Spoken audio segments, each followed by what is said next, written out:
My name is Mohammed Yunus. I'm from Bangladesh.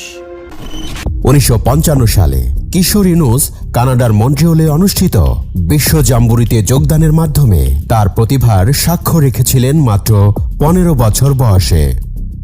ওই বয়সেই Asia, Europe ও উত্তর America ভ্রমণের অনন্য এক অভিজ্ঞতা অর্জন করেন ডক্টর মোহাম্মদ ইউনুস। আজকের ডক্টর মোহাম্মদ ইউনুসকে পুরো পৃথিবী চেনে।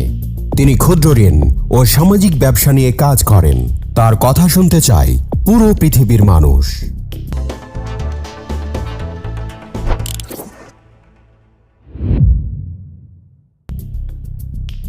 ডক্টর মোহাম্মদ ইউনুস 1940 সালের 28 জুন চট্টগ্রাম জেলার হাটহাজারী উপজেলার বাথুয়া গ্রামে জন্মগ্রহণ করেন। তার বাবার নাম হাজী দুলা মিয়া সওদাগর এবং মায়ের নাম সুফিয়া খাতুন। মোহাম্মদ ইউনুসের সহধর্মিণী ডক্টর